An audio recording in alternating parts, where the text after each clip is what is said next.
मैं शुरू करना चाह रही हूं नाउन केस, नाउन का तीसरा और आखिरी हिस्सा। अगर पीछे कोई डाउट समस्या ना हो तो शुरू कर दें।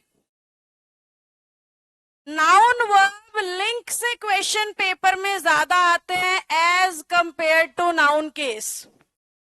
Noun case is less important as compare to noun verb link.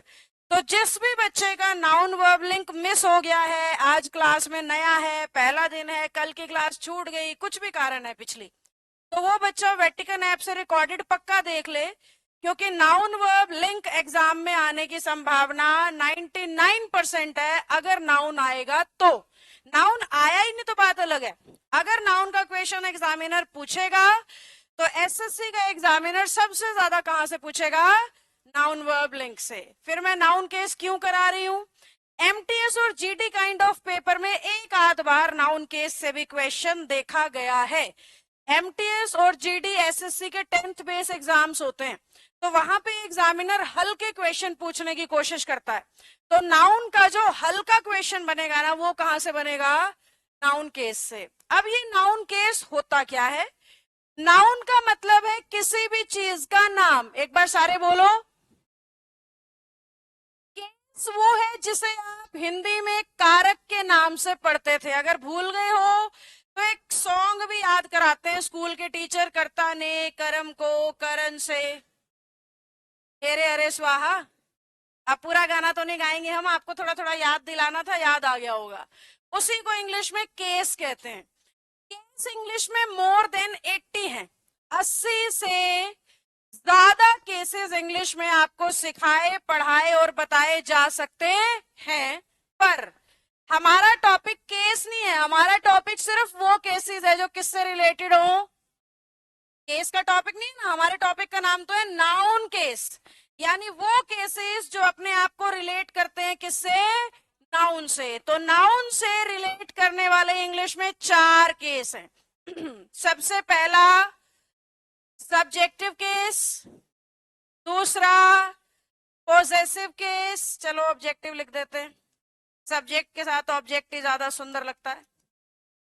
तीसरा पोजेसिव केस और फोर्थ है वेकेटिव केस। सॉरी। इन 4 केसेस को नाउन केस, नाउन से रिलेटेड कारक माना गया है। पहला कौन सा है बोर्ड पे? जोर से बोलो, सभी बोलो। दूसरा क्या है? तीसरा क्या है? चौथा? सब्जेक्टिव वही है जिसे हिंदी में कहते हो कर्ता कारक, ऑब्जेक्टिव वही है जिसे कहते हो कर्म कारक, पोजेसिव वही है जिसे कहते हो संबंध कारक, और वोकेटिव वही है जिसे कहते हो संबोधन कारक। बहुत सारी किताबों में सब्जेक्टिव का दूसरा नाम भी आपको मिल सकता है नॉमिनेटिव केस। बोलो मुंह से कौन सा? या फिर ऑब्जेक्टिव का दूसरा नाम मिलता है एक्यूजेटिव केस। बोलो, बोलेगा तो उबासियां कमाएंगे। दूसरा क्या है? एक्यूजेटिव। जेनेटिव को ही पोजेसिव कहा जाता है, या यूं कह लो पोजेसिव का दूसरा नाम है जेनेटिव केस। सब्जेक्टिव का दूसरा नाम, सो रहे हो? सब्जेक्टिव का दूसरा नॉमिनेटिव। तुम्हारा नहीं होता घर का नाम, स्कूल का नाम, तो ये वही बात है, ये घर का नाम है और स्कूल का नाम मैं बता रही हूँ, नॉमिनेटिव। ऑब्जेक्टिव का दूसरा एक्यूजेटिव, बुलवाना पड़ेगा। सब्जेक्टिव नॉमिनेटिव बोलो।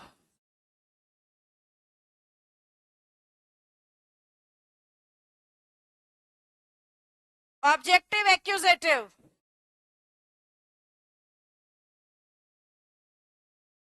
Possessive generative.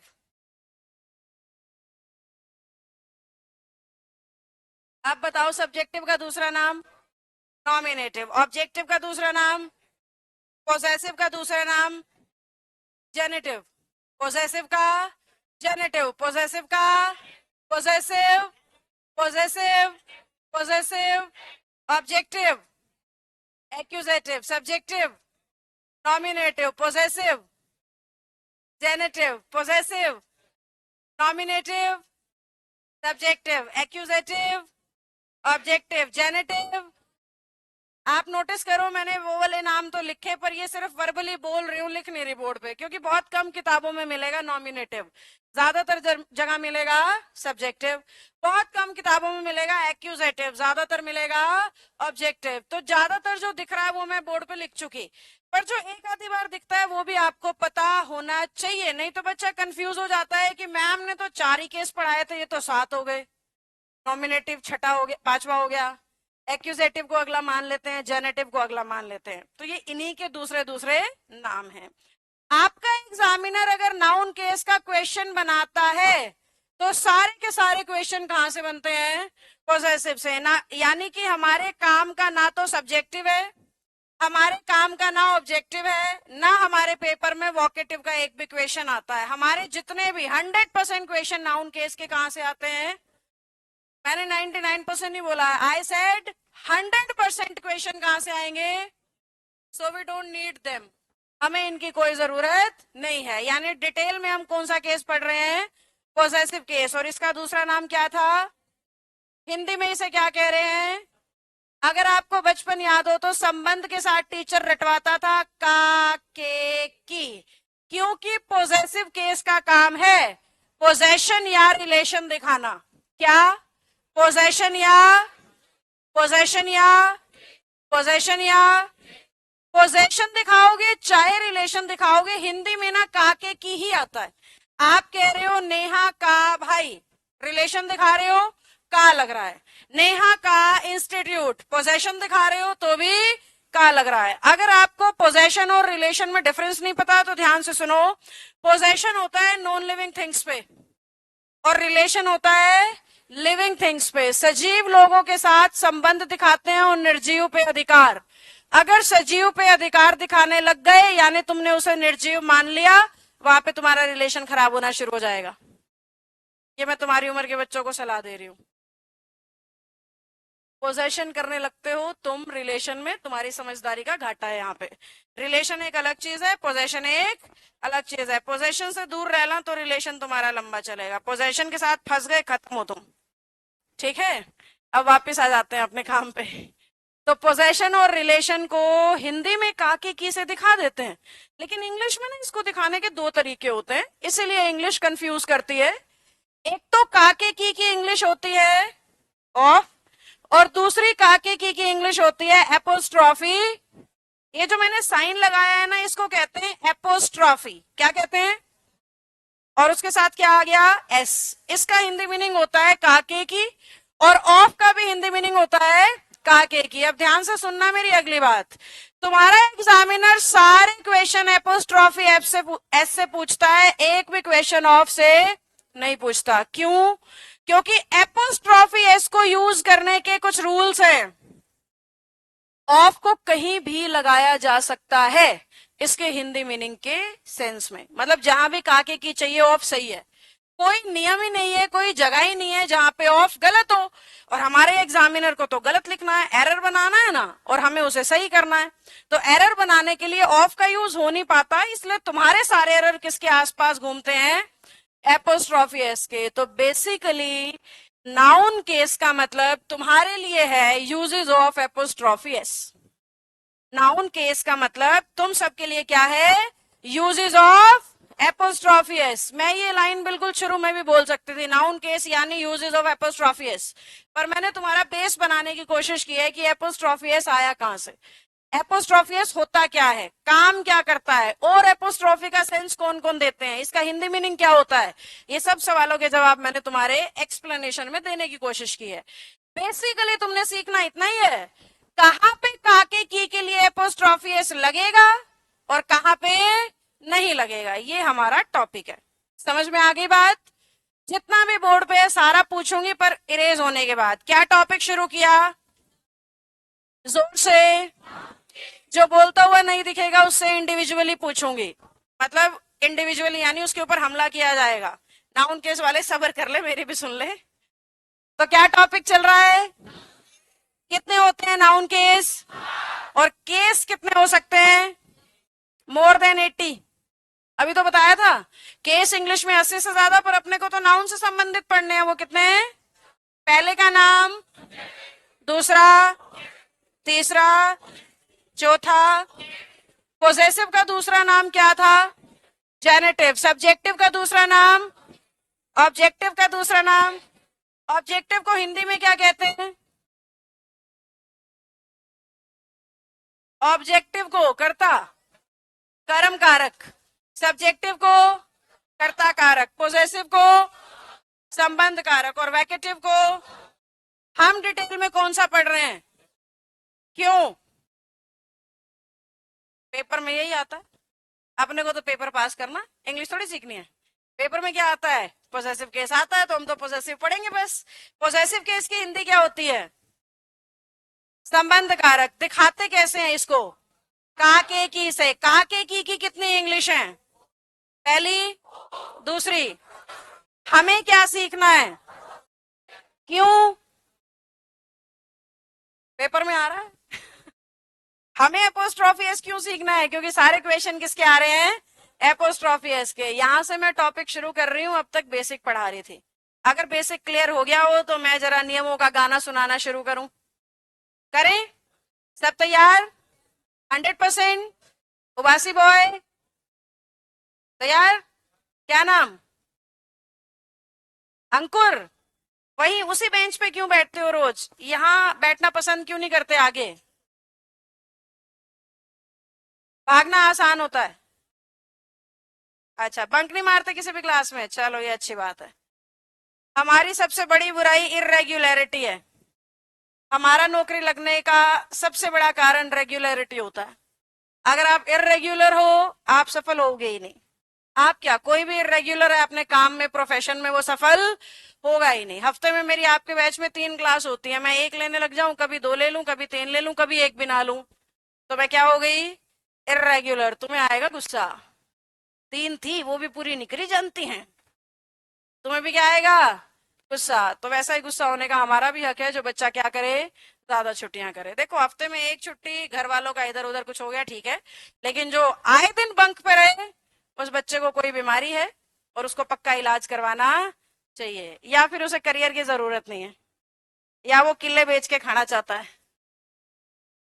सीधी सी बात है। अब एपोस्ट्रोफी एस के यूजेस शुरू कर रही हूँ। तुम्हारा बैच नया है और बहुत बच्चे एब्सेंट रहते हैं। अभी फिलहाल एक बच्चा ऐसा है जो रेडी पे भटूरे खाने के लिए क्लास छोड़ चुका है। मैं अभी गाड़ी में जब आई तो मैंने देखा तुम्हारे बैच का स्टूडेंट है और खड़ा है कि भटूरे आएंगे, खाऊंगा, फिर क्लास में जाऊंगा। भटूरे खाने जरूरी है, क्लास चाहे जाए भाड़ में। समझे? तो ये डिसीजन, प्रायोरिटी, जब तुम भटूरों को प्रायोरिटी दोगे ना, तो भटूरे ही तुम्हें प्रायोरिटी देंगे, सरकारी नौकरी नहीं। सीधी सी बात है। What you choose you get. अगर आपने चूज किया है क्लास के बदले में भटूरा, तो you will get bhatura in your life. How will you get job? Simple सी बात है। तो what we choose we get. तो अपनी चॉइस देख लेना क्या है जीवन में, वही तुम्हें मिलेगा जो तुम चुनोगे। अब आते हैं वापस, भटूरे वाले से तो कल मिलेंगे, अब आज तो बेचारा भटूरे के आनंद ले रहा होगा। कल भटूरा साहब से मिलेंगे, तुम्हें भी मिलवाएंगे, यही बोलूंगी, भटूरा साहब खड़े हो जाओ, आ जाओ। एपोस्ट्रोफी एस का पहला रूल कहता है, जितनी भी लिविंग चीजें हैं इंग्लिश में क्या, धरती पे लिविंग समझते हो आप और मैं? सजीव, सांस लेते हैं, चलते फिरते हैं, साइंस में पढ़ाया जाता है। और दूसरी तरह के कौन एग्जिस्ट करते हैं? Non living. हिंदी में क्या कहते हो? निर्जीव। अगर आपको दिया गया चीज का नाम किसी लिविंग की तरफ इशारा कर रहा है इंग्लिश के सेंटेंस के अंदर, तो आप काके की दिखाने के लिए हमेशा एपोस्ट्रोफी एस का यूज कर सकते हो, कभी भी गलत नहीं होगा। लेकिन अगर वो नॉन लिविंग है और उसे छूना संभव है, तो उस पे एपोस्ट्रोफी एस का इस्तेमाल कभी भी नहीं होगा।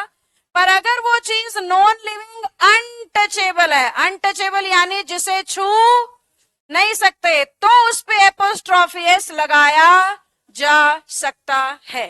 पहले नियम को दिमाग से गुजारो, लिविंग्स पे हमेशा एपोस्ट्रोफी एस लगाओ, कभी गलत है ही नहीं।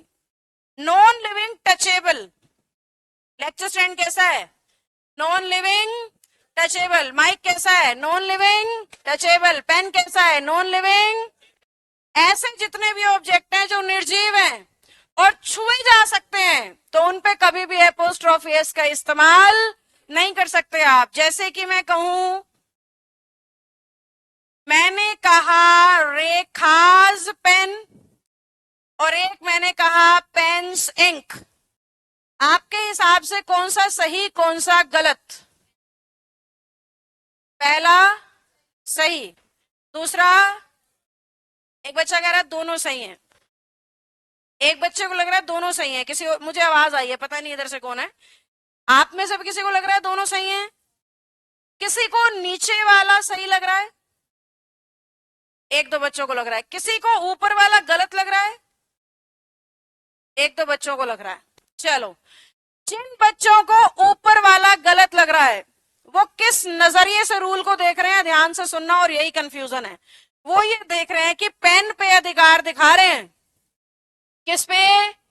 पेन पे, जो कि निर्जीव टचेबल है, और मैम ने कहा था जो नॉन लिविंग टचेबल है उस पे एपोस्ट्रोफी एस। जबकि रूल ये नहीं है कि अधिकार किस पर दिखा रहे हो, रूल उस पे लगेगा जिसका अधिकार दिखा रहे हो।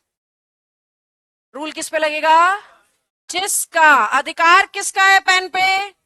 रेखा। रेखा लिविंग या नॉन लिविंग? तो ये सही था। यही वो गलती है जो बच्चे इस नियम में करते हैं। एक बात अच्छे से समझ लो, मैं तुम्हें बता चुकी, अधिकार निर्जीव चीजों पे होता है तो ऑब्वियसली सजीव का होगा। अब इस लेक्चर स्टैंड पे अधिकार सजीव का है, इस दीवार पे अधिकार सजीव का है, पैनल पे अधिकार सजीव का है। कभी ऐसा हो सकता है लेक्चर स्टैंड का अधिकार दीवार पे हो और दीवार का अधिकार पैनल पे?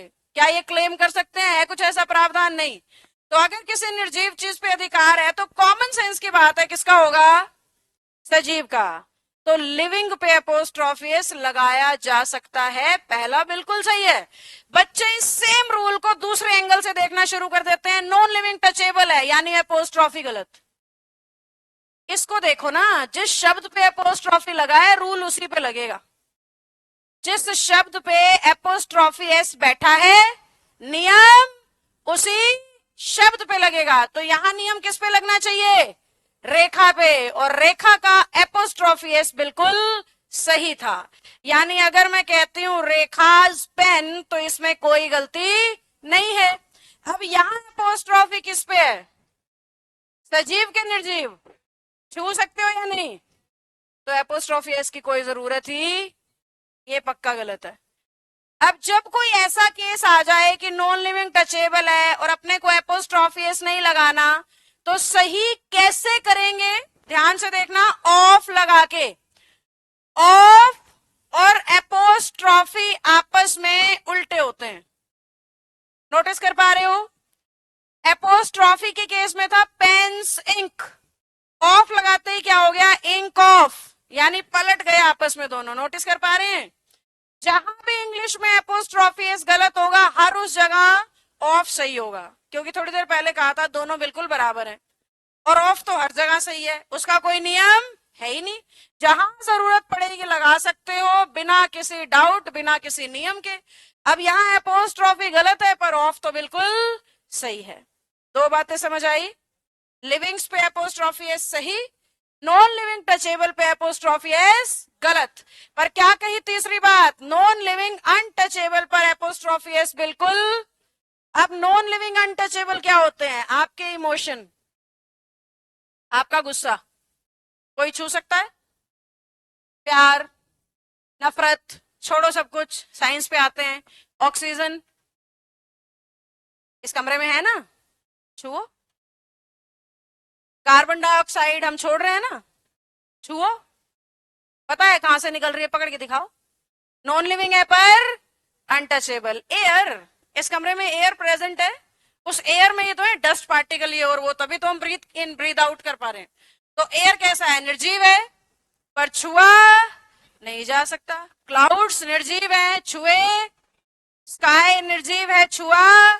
समझते हो? Sky gases, combination of some gases. तो साइंटिफिक तो हो गया, साइंटिफिक चीजें जितने भी गैसेस हैं उनको छूना संभव नहीं है। डायरेक्ट टच नहीं कर सकते आप किसी भी गैस को, फील ही नहीं होगा, पता ही नहीं लगेगा आपने छू दिया। समझ पाए कि नहीं? जिस दिन हम डायरेक्ट ऑक्सीजन और कार्बन डाइऑक्साइड को छूने लग गए तो बंदूक और ये सब बिकनी बंद हो जाएंगी। सिर्फ अपने पड़ोसी की ऑक्सीजन पकड़नी है, बंदा सीधा खत्म। सीधा उसको कार्बन डाइऑक्साइड देनी है बहुत सारी, बंदा सीधा। तो ये कभी भी पॉसिबल नहीं होने वाला। ये सारी चीजें हमेशा कैसी रहेंगी? निर्जीव पर अनटचेबल, यानी इन सब के साथ एपोस्ट्रोफी एस लगाया जा सकता है। क्या हम समझ गए? कुछ एक्स्ट्रा ज्ञानी बच्चों को लगता है कि एरोप्लेन को भी छुआ नहीं जा सकता, बड़ा ऊंचा उड़ता है। कुछ एक्स्ट्रा ज्ञानी लोगों को लगता है छत को भी नहीं छू सकते मैम, बहुत ऊंची होती है। तो इस तरह के क्वेश्चंस मेरे पास आते हैं और ये बेसलेस क्वेश्चन है। एरोप्लेन को अगर छुआ ना जा सकता होता तो सवारी संभव ही नहीं थी। छत को छूना संभव नहीं होता तो पंखे लटकते कैसे? सिंपल सी बात है। तो ये बेसलेस क्वेश्चन है, आपको रूल को सही मायनों में समझना है। दाएं बाएं भटका दोगे ना बात को तो इंग्लिश बहुत मुश्किल है। सीधे तरीके से समझ लोगे तो बहुत आसान है। तो हर वो चीज जो नॉन लिविंग है, छूना संभव नहीं है, उस पे एपोस्ट्रोफी एस बिल्कुल सही है। जैसे कि मैं कहूं air's presence in this room, जो मैं अभी थोड़ी देर पहले हिंदी में बोल रही थी, air's presence in this room. तो एयर पे एपोस्ट्रोफी एस सही है गलत? बिल्कुल सही, क्योंकि एयर कैसा है भाई? Non living untouchable. क्या हमें बात समझ आई सभी को? श्योर? पक्की बात? नो दुविधा, नो परेशानी? एक एग्जाम्पल लिखूं, गलती ढूंढोगे?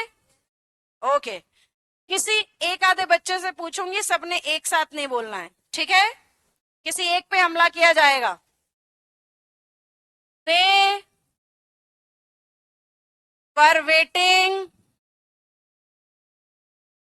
For the train's arrival. Sentence को पढ़ो। They were waiting for the train's arrival। जिस पहले दिन तुम्हें सिखाया था जहां रूल्स हैं वहां एक्सेप्शन भी हैं, जहां नियम है वहां अपवाद भी। ये एक अपवाद है, और अपवाद कहता है अगर इंग्लिश के सेंटेंस में लेंथ शब्द दिख जाए। क्या दिखे? बोलो ना, दुखी होगे तुम तो, सच्ची में दिल टूट गया। क्या दिखे? लेंथ, या फिर विड्थ, या फिर point, and, needle. Sorry, needle नहीं आता इसमें, थ्रो आता है, थ्रो। और या मैंने जो बोर्ड पे लिखे हैं अराइवल, डिपार्चर। मैं चाहूंगी आप सारे बच्चे जोरदार बुलंद आवाज में इन्हें पढ़ें।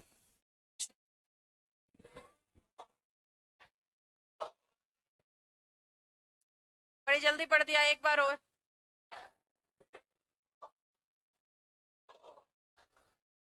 एक बार और।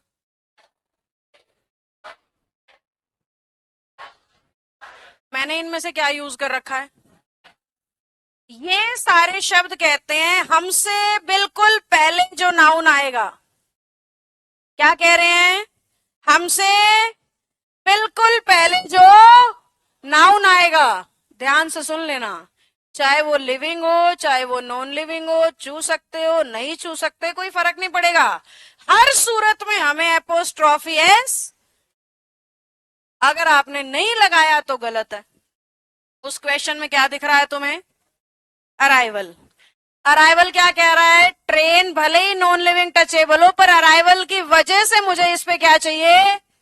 Apostrophe S. तो उबासी बोए का लॉजिक भले ही गलत हो, पर आंसर तो सही था। तुक्का तो लग गया उसका, है ना? अब तुक्कों की तरफ मोटिवेट मत हो जाना, लॉजिक सिखा रही हूं। अराइवल जहां भी दिखे अपने से पहले वाले नाउन पे पक्का एपोस्ट्रोफी एस लेगा। देखो बच्चों, इंग्लिश में ना कुछ इडियम्स हैं, अगर तुमने सुने हो। जैसे मैंने निडल लिख के काट दिया, क्योंकि ईडियम में तो यूज होता है। सुना है ये मुहावरा? ईडियम्स करा रहे होंगे शर्मा सर तुम्हें, मुहावरे चल रहे होंगे ना? या सिनोनिम से शुरू कर रखा है? सिनोनिम से कर रखा है। कितने हो गए? दोनों चल रहे हैं। तो कितने कितने हो गए? 300 300 हो गए? 400 400 हो गए? अच्छा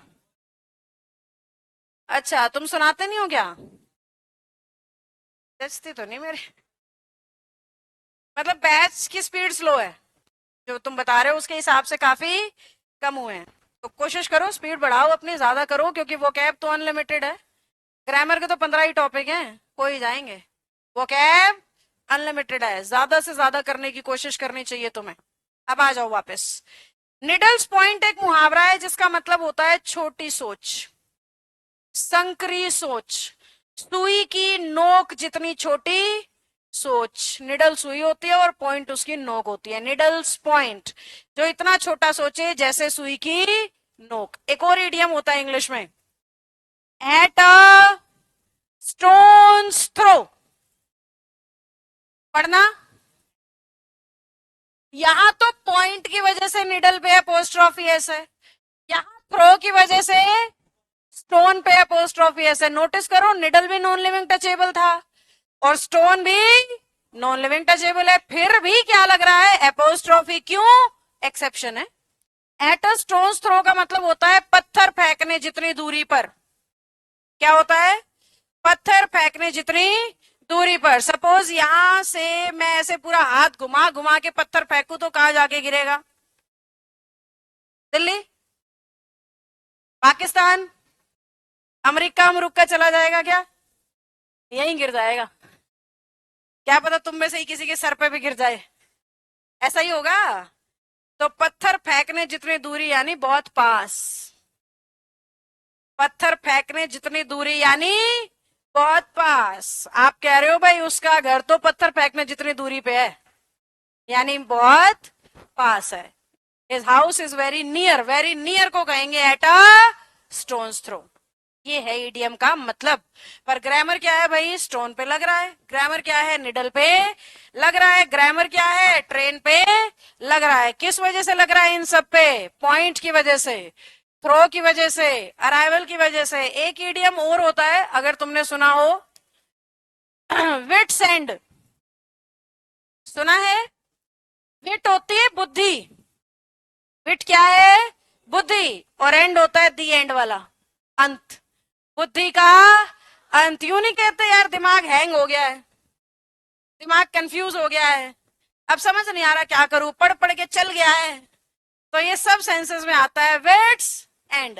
आसान से इंग्लिश में कहते हो आई एम कंफ्यूज्ड, उसी को कह सकते हो I am at my wits end. मैं अपने बुद्धि के अंत पे हूं, मुझे समझ ही नहीं आ रहा, मैं निर्णय लेने में सक्षम ही नहीं हूं कि भटूरा चुनूं कि क्लास चुनूं। I am at my wits end. तुम्हें हंसी आ रही है, मैंने जीवन में ऐसा नहीं किया होगा आज तक कि भाई एक तो मुझे खाना हो और एक मुझे क्लास में जाना हो, तो I will always prefer to go to class, that's why I am here. Otherwise I may have been there or somewhere else. Simple सी बात है। तो we need to be smart in taking decisions. ठीक है सबके? कल हमने आपके बैच में नाउन का दूसरा हिस्सा शुरू कर दिया था, जो कि था नाउन केस। ध्यान है सबको? जितना सा पढ़ाया था सारा याद है? एक बार बताओ कितनी तरह के नाउन केस एग्जिस्ट करते हैं? हम कौन सा केस डिटेल में पढ़ रहे हैं? पोजेसिव केस का मतलब क्या होता है हिंदी में? काके की। इंग्लिश में कितने तरीके से दिखाते हैं?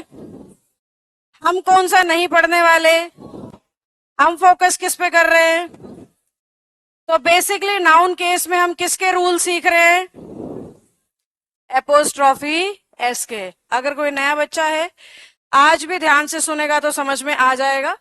एपोस्ट्रॉफी एस का एक ही मतलब होता है का, के या की।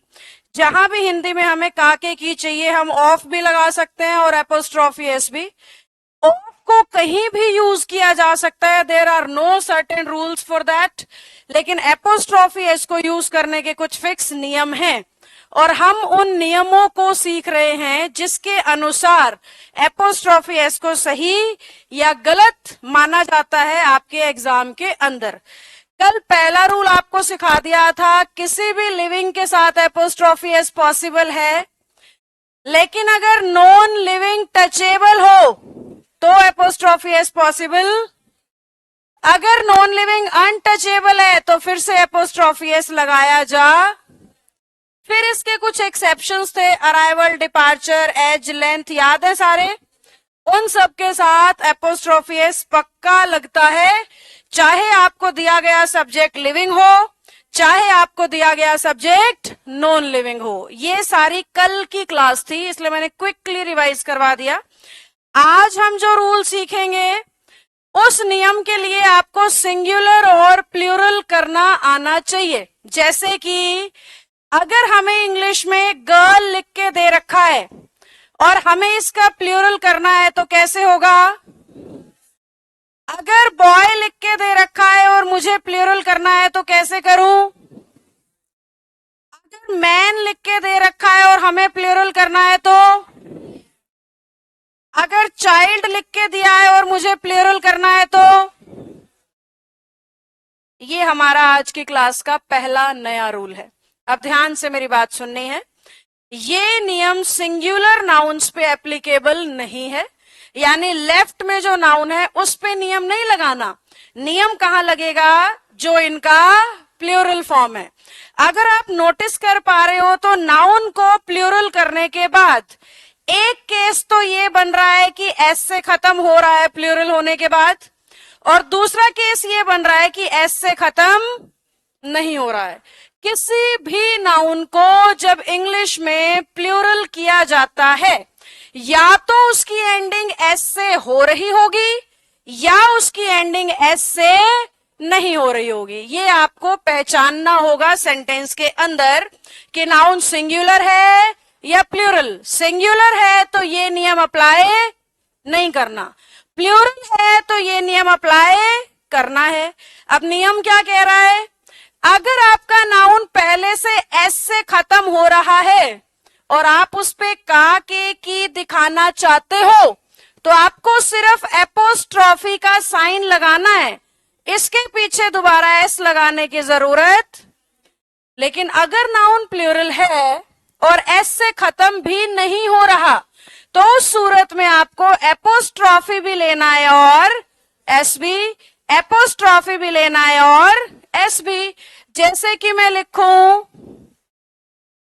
चिल्ड्रंस पार्क, या मैं लिखूं चिल्ड्रंस पार्क, या मैं लिखूं चिल्ड्रंस पार्क।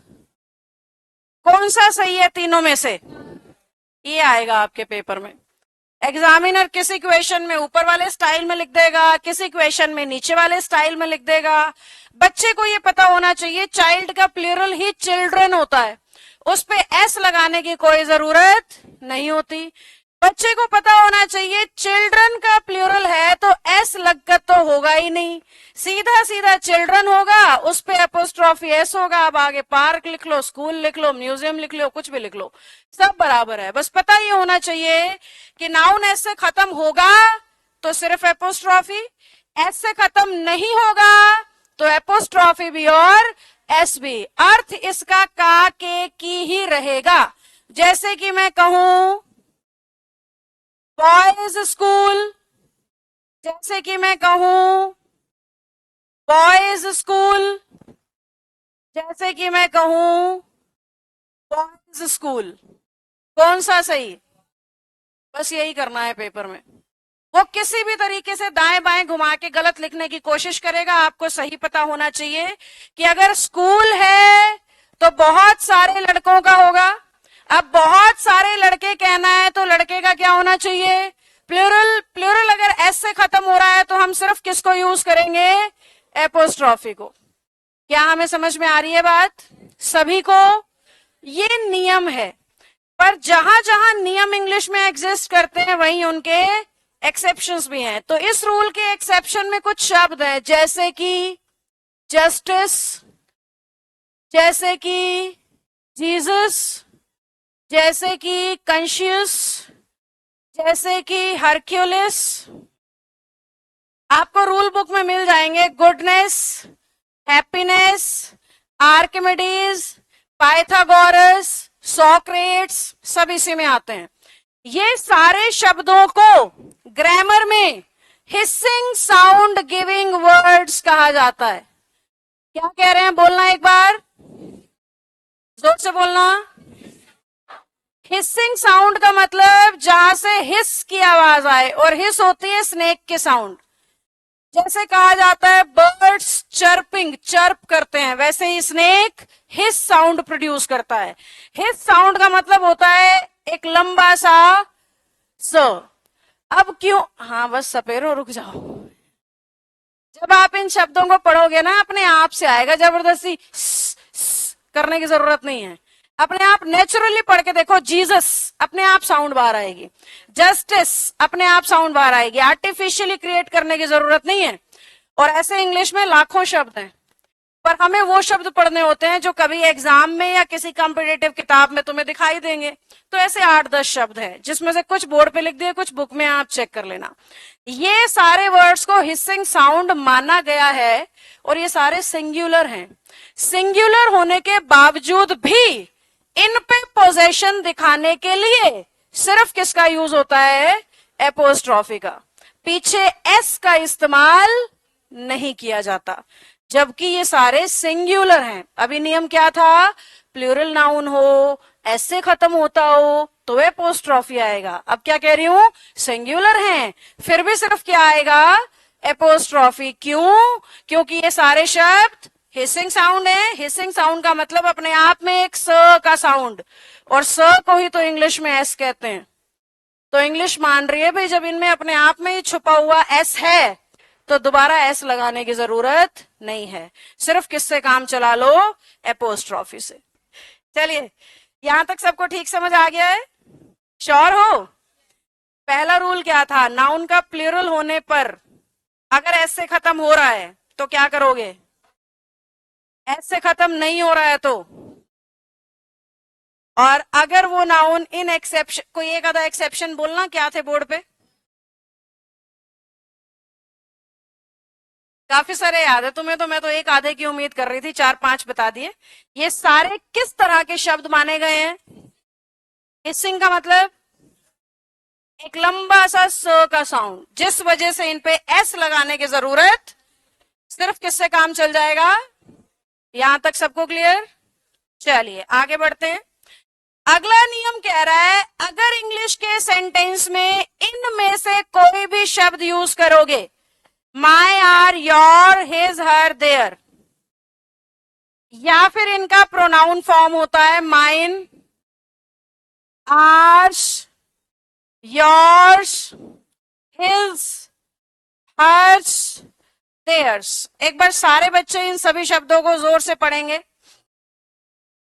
इस क्वेश्चन में लिख रखा है 7, सारे देखो, 7 के साथ लिख रखा है वीक का सिंगुलर और फिर उस पे एपोस्ट्रॉफी एस।